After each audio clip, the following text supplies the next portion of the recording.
اس روز جب آپ نے تاشا کے سامنے اسی جگہ بیٹھ کے مجھے خود غرض کہا تھا تو مجھے یاد ہے آپ کی آمد سے چند ساعتیں قبل میں کنویں سے پانی بھر کے لایا تھا اور وہ ڈول بھی میں نے اس طرح یہاں رکھا تھا۔ اس روز بھی ڈول کے پانی سے میں نے پیا تھا، آج بھی پیا ہے۔ آج آج بھی پیا ہے۔ آپ میرا چہرہ نہیں پڑھ رہی تھی ملکہ، آپ پانی کو پڑھ رہی تھیں۔ فاتح کے لب مسکراہٹ میں ڈھلے اور اس نے آگے جھک کے ملکہ کی آنکھوں میں جھانکا۔ یہ قیافہ شناسی نہیں ہے، یہ جادو ہے، اور آپ جادوگرنی ہیں۔ نیلگو اندھیرے میں ڈوبی حویلی پہ پل بھر کے لیے موت کا سناٹا چھا گیا۔ یان سوفو کے کان غصے سے سرخ پڑے اور اس نے زور سے میز پہ ہاتھ مارا۔ تم اس گستاخی کی سزا جانتے ہو غلام؟ میں اتنا جانتا ہوں کہ ملاقہ میں جادوگروں کے متعلق قوانین بہت سخت ہیں۔ اگر سلطان کو علم ہوا کہ آپ کے والد نے آپ کو جادو سے لیس کر کے بھیجا تھا تاکہ اس نے اندازہ لگایا تاکہ آپ ملاقہ پہ قبضہ کر سکیں تو آپ کو سزائے موت دے دی جائے گی۔ تم مجھ پہ الزام لگا رہے ہو؟ وہ غرائی مگر لہجہ اتنا مضبوط نہ تھا مگر وہ مسکرائے جا رہا تھا۔ آپ نے پمبھوروں کے پورے گاؤں کو تباہ کروا دیا کیونکہ وہ جادو میں ملوث تھے۔ مراد راجہ نے اپنے جادوگر دوستوں سے غداری کی اور آپ سے آن ملا۔ کیا وہ آپ کا راز جان گیا تھا؟ تبھی آپ نے اسے محفوظ راستہ دے دیا۔ آپ دونوں جادوگر ہیں اور دونوں ایک دوسرے سے واقف ہیں، لیکن سلطان کو علم نہیں ہے۔ آپ فکر مت کریں، میں یہ بات کسی کو نہیں بتاؤں گا کیونکہ اگر آپ کو سزا ہو گئی تو مجھے اور تاشا کو واپسی کا راستہ نہیں ملے گا۔ یان سوفو لب بھیچے چند لمحے اس کو دیکھتی رہی، پھر ایک دم وہ ہنس پڑی۔ یکا یک سارا غصہ غائب ہو گیا۔ تمہیں لگتا ہے میں تم سے ڈرتی ہوں؟ آپ کو مجھ سے ڈرنے کی ضرورت نہیں ہے ملکہ، میں آپ سے کیا وعدہ نبھاؤں گا۔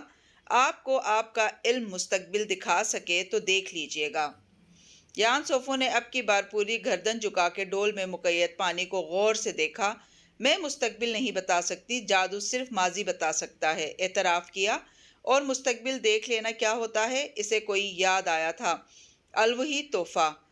وہ اب بھی پانی کو دیکھ رہی تھی۔ شہزادی تاشا نے بھی آپ کے سامنے بہت دفعہ پانی پیا ہوگا، ان کا ماضی نہیں پڑھا آپ نے؟